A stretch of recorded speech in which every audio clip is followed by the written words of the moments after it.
Welcome back to another Minecraft update video. There is no new snapshot, but we've got plenty to talk about. If you watched my video covering the latest snapshot from last week, then you'll recall at the end I said that I'd actually be doing a follow-up to this video. We have plenty to talk about. The mystery of whether this is an update or a drop has been solved. There have been some secret movement changes slipped into this update. We've got a new cape leak, and I've discovered a clue that could hint at more features coming in this update cycle. I also informed you in the last video that something big was happening here on the channel tomorrow, which is a Tuesday, and sadly the news is, well, it's been delayed a week. So this thing has been moved from the 14th to the 21st. If you want to add that to your calendar and check back to the channel on next Tuesday, that would be amazing. But otherwise, let's get right into it. After I uploaded last week's snapshot video, I found this tweet from the Minecraft account over on Twitter. And the answer is right here in the language. It's time for a new game drop. So that confirms it. This will be a smaller size update and it will be 1.21.5. I'm still not in favor of calling these things drops instead of updates. And according to my comments, most of you agree, but let's move on. Now, Minecraft is an inherently buggy game by nature, and many of us have encountered bugs. Some of us have even reported them to the bug reporting system. And the news here is that you're going to have till the end of January to migrate to a new bug reporting system. This is because the existing system is being depreciated, which means they need a new system and we need to migrate to it. So if you want both your account and the bugs that you've reported to be migrated to the new tracker, you'll need to make this migration.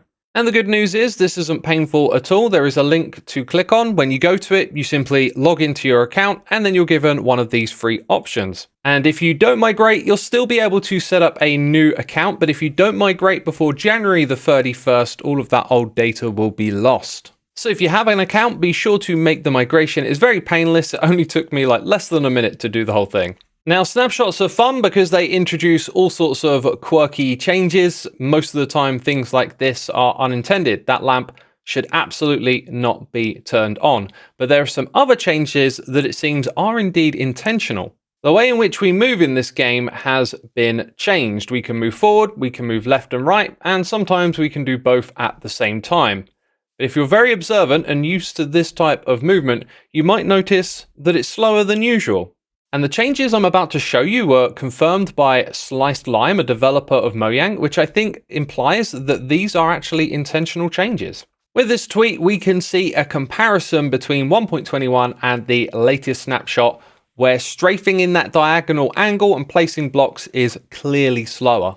And in response to that tweet, I've also seen this video showing that doing some sort of crouch sprinting was nerfed in the previous update as well. So it's clear that Mojang are making some tweaks and changes here. What's frustrating is that this hasn't been properly announced and communicated to the audience. So I don't play much parkour myself, and I wouldn't have noticed these subtle changes, but they're a big part of speedrunning and parkour, and changing these fundamentals affects those communities more so than someone like myself. But when building, I am definitely one to strafe while I place my blocks, just because I know it moves a little faster. I'm hoping that Mojang are listening to the community and will revert these changes, but more importantly, when these things are done without proper communication, it gives a sense that they might be trying to do it to not stir any controversy, and the problem there is it creates more of a problem when these things are snuck in and not properly communicated. Alright, let's now move forward. We have a possibility of getting a new cape, and when I say we, I mean pretty much everyone, because this might be the simplest cape you could ever get in Minecraft. So after looking around in the Bedrock game code, Smokey Stack has leaked this new cape and some of the text that accompanies it. It says, sign in with your Microsoft account to choose a free cape to keep forever. Not only that, but you'll get access to the full range of online features. This could possibly mean that there's more than one cape to choose from, but we have a mock-up image here created by King Dark. And I'm not sure if the texture is actually leaked out of the game code, but it suggests that all you have to do to get this cape is log in. I think with this, the idea might be that every player has a cape by default, and it's that one that you just saw, the default cape, air quotes, and then all the others are a little more significant. Anyways, Mojang are not shy of adding new capes, and I think we can expect to see a lot more of them in the future.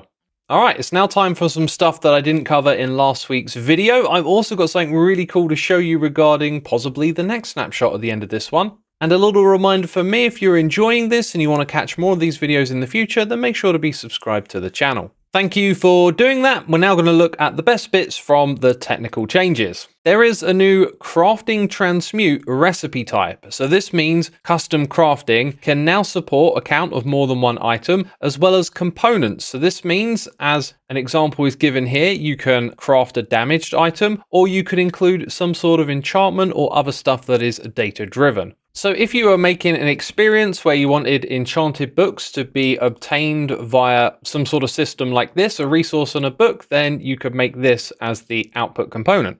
Next up, a new feature for commands called strict placement.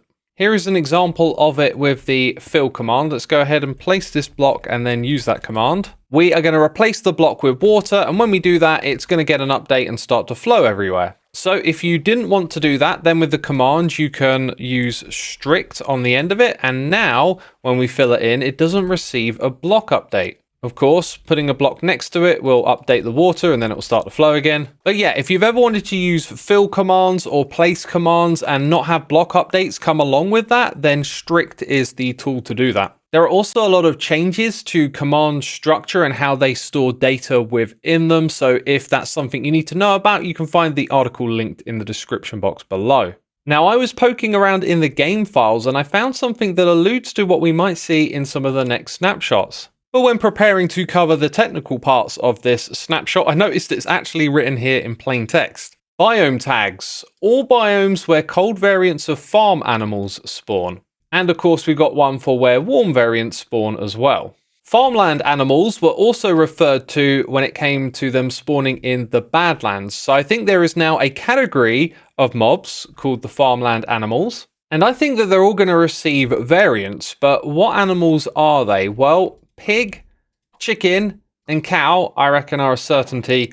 And maybe sheep, because sheep obviously already have their coloring system. But I think we're going to see the cow and the chicken get an overhaul for sure and receive the same treatment as the pig variants. What do you think? Why would they add this tag if they were only going to do this for the pig?